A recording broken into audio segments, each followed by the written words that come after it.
Hello John Green, fellow nerd fighters, and possibly even Hank if you're seeing this video. I saw that you put up a video, John, about tulips, and I just wanted to expand a bit on some of the stuff you were saying. It's true, the Viceroy was one of the most expensive tulips, but it wasn't considered the most expensive, and today I'm going to teach a little bit about that. Also, you gave the impression that tulips with the tulip mosaic virus are no longer being sold, and that is also incorrect. There are tulips that have the tulip mosaic virus and what they call broken flower.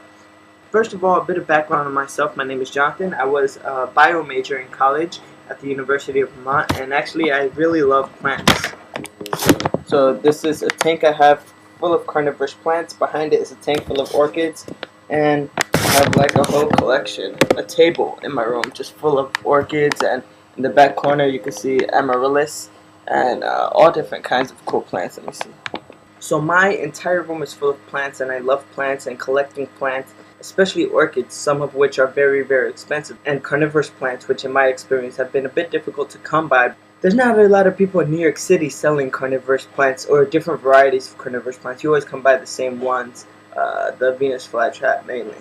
But John, I know from experience that there are some hardcore plant enthusiasts in every single section of the plant world. So there are people who specialize in collecting amaryllis, and some people who specialize in hybridizing daylilies, and some people who specialize in tulips.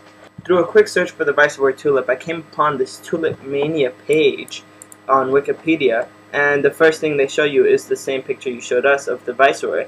But if you scroll down a bit on the same page, you come upon this picture of the Semper Augustus.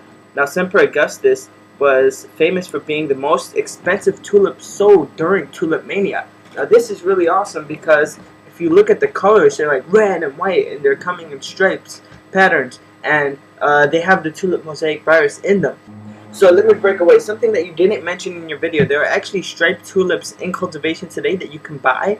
A lot of the striped tulips that you buy are not actually broken tulips. The broken tulips are the ones with the tulip mosaic virus. The striped tulips that you would buy are mostly bred to be that way. The genes are passed down through genetic lines to form the striped tulip patterning, but this does not have anything to do with the tulip mosaic virus. So being that the Semper Augustus was actually one of the most expensive tulips during the Tulipomania craze, I did a search for Semper Augustus, and I came by this interesting article in someone's blog. The Garden of Eden is the name of the blog, and it says tulip Semper Augustus, does it still exist? And this kind of intrigued me, because on the left you have the painting of Semper Augustus, which is a beautiful plant, and on the right you have what looks like a digital photograph of the plant. So I was wondering what is going on here. If you scroll down, what you see is that there are people who are still selling broken tulips.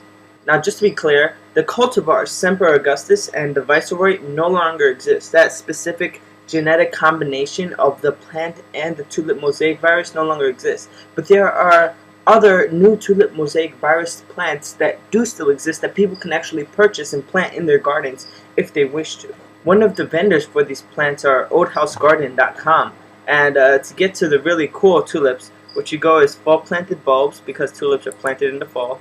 You click on tulips, and then what you have here is a bunch of different tulips. You scroll down to Absalon, you see it's also one of those tulip mosaic virus, and you click on Hortus bulborum. Hortus bulborum is where they keep all of their heirloom flower buds. Some of these are very, very cool. All the way on the bottom, you could order broken tulips, and here you have a nice collection of broken tulips. John, as I always like to say, out with the old, in with the new. Plants come and go all the times, into and out of fashion, and these Tulipomania is no different. I mean, right now, if you search for the orchid Paphiopedilum sanderianum, you can't get a price under $100 for that plant. But to say that tulips that are so beautiful that people wouldn't give everything they have to own, that's just not true. Currently, there are people working on creating these tulips with the tulip mosaic virus, just like the old days. And a lot of these tulips today are so different genetically than they were 200 years ago that I think they even look better than their ancestors. Hank, John, Nerd Fighters, thanks for the opportunity to enlighten you, and I hope to be seeing you soon. Oh, also, one more thing. I almost forgot. I almost forgot, but not quite. I am actually doing a Nerdfighter newsletter. The first edition is already out. The link to the Tumblr page is down in my pants. But if you want to contribute, send me an email also down in my pants. And I'll see you next time. Anyway, thanks a lot, guys, and DFTBA.